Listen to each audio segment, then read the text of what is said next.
बिस्मिल्लाहिर्रहमानिर्रहीम। नाज़रीन सभा से मैं हूँ इकबाल जुआ।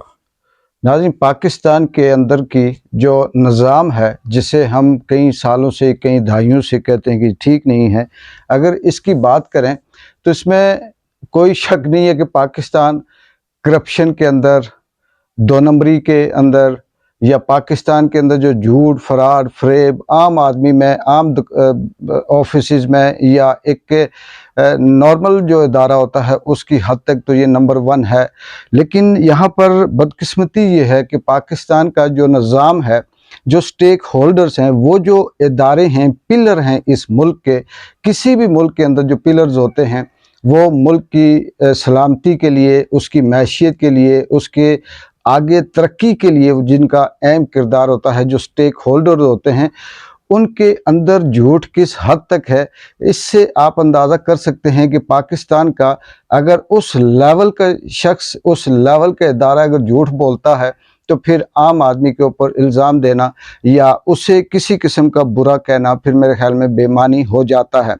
पाकिस्तान की अगर हम बात करें, शुरू करते हैं अदलिया से, तो पाकिस्तान के अदलिया के अंदर आम आदमी से लेकर टॉप लेवल तक यानी इमरान खान तक जितने भी केसेस हैं, वो चाहे किसी भी रंग रूप में हों, वो 99% केसेस झूठ पर मबनी है। पाकिस्तान का जो अदलिया का निज़ाम है, बदकिस्मती से वो इस तरह का निज़ाम है कि कोई भी शख्स किसी भी शख्स के ख़िलाफ़ कोई भी झूठा इल्ज़ाम लगाकर अपने आप को मुहिब्बुल वतन शहरी करार देकर दरख्वास्त दे सकता है, और अदालतें फिर चल सो चल उस बंदे से भी नहीं पूछती कि तुम कौन हो, उस बंदे को भी नहीं बुलाती कि तूने जो इल्ज़ाम लगाया इसका कोई सबूत दो। फिर जिस बंदे के ख़िलाफ़ इल्ज़ाम लगा होता है वो अदालतों के अंदर घसीटा जा रहा होता है। ये तो आम आदमी की बात है। लेकिन अगर हम बात करें तो पाकिस्तान के अंदर जिस तरह से लाकानूनियत है, गैर आइनी निज़ाम है,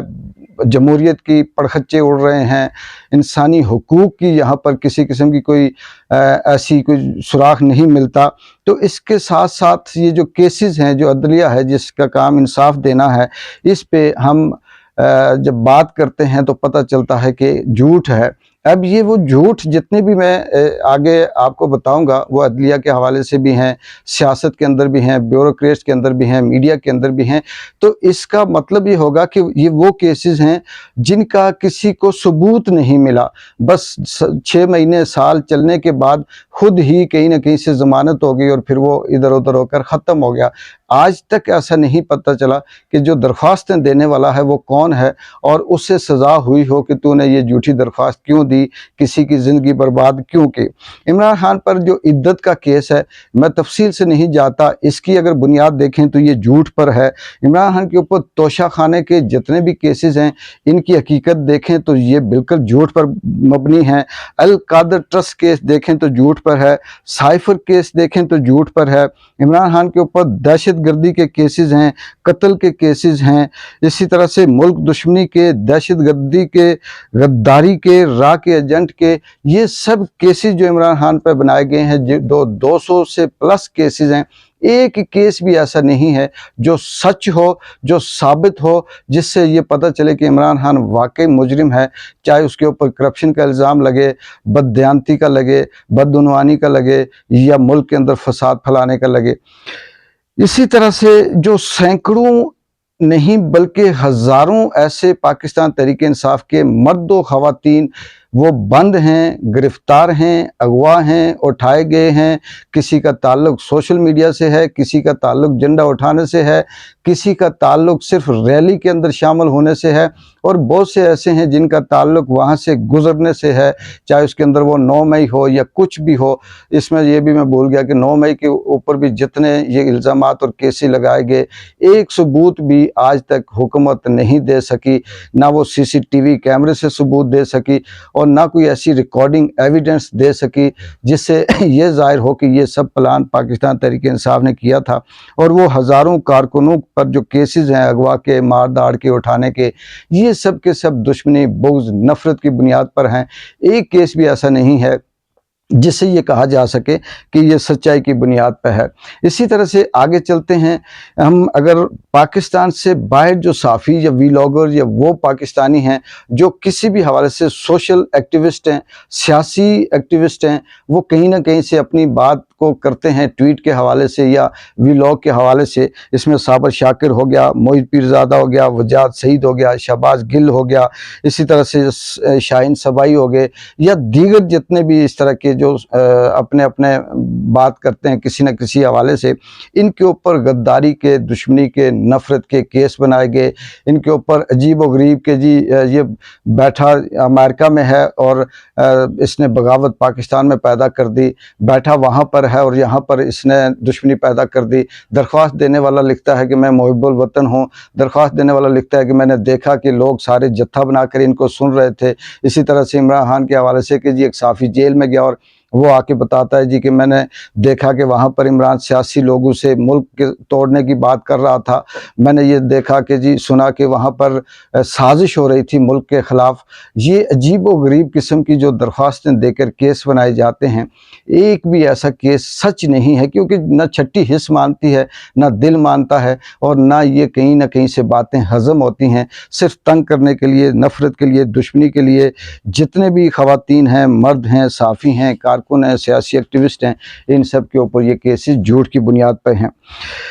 अगर ये केस सच्चे होते तो आज तक साबित भी हो जाते और कितनों को सरेआम सज़ा भी होती और बताया जाता जी कि ये हैं वो केस जिनको हमने बनाया था और इसकी बुनियाद पर ये साबित हो गया कि ये दुश्मन है, दहशतगर्द है, ये नफ़रत फैलाई है, इसने आर्डर दिया, ये इसकी वीडियो है, ये इसकी ऑडियो है, लेकिन कोई भी सामने नहीं आया। बस अदालतों में घसीटो-घसीट लगी हुई है, काजी साहब बैठे हुए हैं, अपनी मर्ज़ी से जिसको चाहें फंसा दें, जिसको चाहें वो कर दें। लेकिन अल्लाह की लाठी वाकई बेआवाज़ है। जब अल्लाह उनको ज़लील करने में आता है तो वो फिर इसी तरह से ज़लील करता है कि किस तरह से वो अपने आप को एक मज़ेरे के लेवल पर लाकर ग़ुलामों की तरह ऐसे वो कर रहे थे, जैसे कि आजकल शायद कि पीटीआई का कारकुन भी उस तरह से किसी के आगे ना करता हो। आगे आते हैं मीडिया के अंदर किस तरह से झूठ बोला जाता है। मीडिया में जितने भी तबसरे, तज्ज़िये होते हैं, ख़बरें होती हैं, मुल्क की तरक्की के हवाले से बातें होती हैं, रजीम चेंज वालों की हुकूमत बहुत अच्छी है, मैशियत बेहतर हो गई, इलेक्शन सही था, फार्म 47 कोई चीज़ नहीं है। ये जितने भी यहाँ पर जो बात करते हैं, इनको रखा गया है हर एक चैनल के ऊपर ज़बरदस्ती के 2-2 3-3 ऐसे एंकर्स कह लें या ऐसे बोलने वाले कह लें जो सिर्फ इसलिए रखे गए हैं कि वो झूठ बोले। और वो जब झूठ बोलते हैं उसमें दर्जनों ऐसे साफ़ी भी हैं जो अपने आप को नाम नहाद किस्म का साफ़ी कहते हैं। शर्म नहीं आती उनको ये झूठ बोलते हुए, ये कहते हुए कि माजी में भी ऐसा होता रहा और अब भी ऐसा हो रहा है, ये कोई नई बात नहीं है। और मियाँ साहब की उनको करप्शन शरप्शन नहीं याद आती, बस इमरान खान की बुग़्ज़ में, नफ़रत में वो जितनी लाइनें बोलेंगे उतने ही पैसे उनके अकाउंट में आते जाएंगे। और ये यहाँ पे बयानियाँ बनाना या ये जितनी भी यहाँ पे मीडिया के अंदर बात हो रही होती है, अब तो दिल ही नहीं करता, लेकिन कभी गलती से कोई आवाज़ पड़ भी जाए तो वो डायरेक्ट ये लगता है कि ये इसने झूठ के अलावा कुछ भी नहीं किया। इसके अलावा आगे आते हैं तो हम बात करें कि सरकारी जो ढांचा है, जो ब्यूरोक्रेसी है, इसके अंदर किस तरह से झूठ बोला जाता है। हमारी जितनी पुलिस है, चाहे वो सिविल कपड़ों में हो, वर्दी के अंदर हो, किसी खलाई मखलूक के हवाले से हो, डंडा उसके हाथ में हो, आईजी हो या कोई और हो, वो जब भी बात करता है वो यही बात करता है जी कि पाकिस्तान तहरीक इंसाफ का जलसा नहीं हो सकता, मुल्क के अंदर दहशतगर्दी का ख़तरा है, हमें मस्जिद से एक बैग मिला है जिसके अंदर कोई धमाका खेज़ मवाद था, दहशतगर्द दाखिल हो गए हैं, हालात ख़राब हो गए हैं, बाकियों के लिए नहीं है, बाकी किसी सियासी जमात के लिए नहीं है, लिहाजा हम ये इस एनओसी को कैंसिल करते हैं, यहाँ इजाज़त नहीं देते, अगली दफ़ा इजाज़त दे देंगे, वहाँ कर लें, इधर कर लें, जो मोटरवे पे ट्रैफिक है उसको बंद कर दें, जीटी रोड को बंद कर दें, लिंक रोडों को बंद कर दें। बंद करने की वजह यह है कि जी मुल्क के अंदर अमन व अमान कायम करने के लिए बंद किया जा रहा है। ये सब का सब झूठ है। ये सबको नज़र आता है कि ये सिर्फ़ और सिर्फ पीटीआई के जलसे को रोकने के लिए, उनकी रैली को, उनके जो इकट्ठे होने का सिलसिला है उसे रोकने के लिए सब कुछ किया जा रहा है। इसमें किसी किस्म की कोई हकीकत नहीं है और ये मुल्क यहाँ तक भी झूठ बोलता है और ये सिर्फ़ और सिर्फ इसलिए है कि इमरान खान को मजबूर किया जाए, बेबस किया जाए, ताकि वो किसी तरह से कंप्रोमाइज़ पे आए और वो डील करे, किसी सियासी जमात को गोद में ले, किसी एक के साथ आए और ये कहे जी कि 9 मई भी हमसे हो गया और हम अब जो फैसला साज कुव्वतें हैं उनके साथ मिलकर चलेंगे। मुल्क के अंदर तरक्की हो रही है, इसके दावे मियाँ साहब बहुत अच्छे हैं, मस्खरा जो बातें करते हैं वो सब सही है, मरियम नवाज़ के टिकटॉक बहुत ज़बरदस्त हैं, ये सही चल रहे हैं। यहाँ पर सब्सिडी देने वाले बिजली के ऊपर वो अगर देखें तो वो सब का सब झूठ है। पाकिस्तान के IMF के साथ बहुत ताल्लुकात अच्छे हो गए, अब कर्जा मिला, ये सब झूठ है। पाकिस्तान के अंदर तालीम के हवाले से, सेहत के हवाले से, रोज़गार के हवाले से, इलेक्शन कमिश्नर के जो फैसले हैं उस हवाले से आम आदमी जी बिल्कुल सही है, अमन से ज़िंदगी गुजार रहा है। ये सब का सब झूठा बयानिया है जो मीडिया के ऊपर दिलवाया जाता है, दिया जाता है और हर 10 मिनट के बाद एक प्रेस कॉन्फ्रेंस की जाती है जिससे ये ज़ाहिर किया जाता है कि मुल्क के अंदर दूध और शहद की नहरें बही जाती हैं। यहाँ पर आम आदमी से लेकर इमरान खान तक ये अगर कहें कि बेहतरी नज़र आती है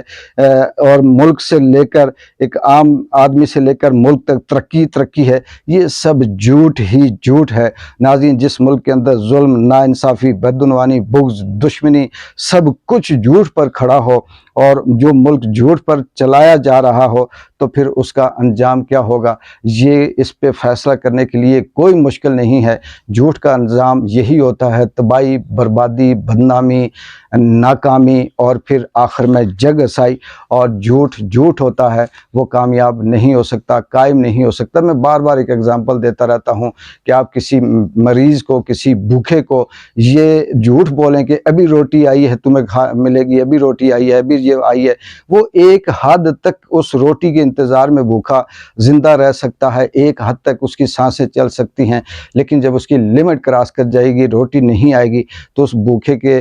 का मौत के अलावा कोई और अंजाम नहीं हो सकता। वो मरेगा क्योंकि रोटी तो आनी नहीं है, भूख तो उसे लगी हुई है और तसल्लियों से झूठ बोलने से भूख नहीं मिटा करती, पेट नहीं भरा करते। इकबाल जंजुआ को इजाज़त दें। अल्लाह हाफ़िज़।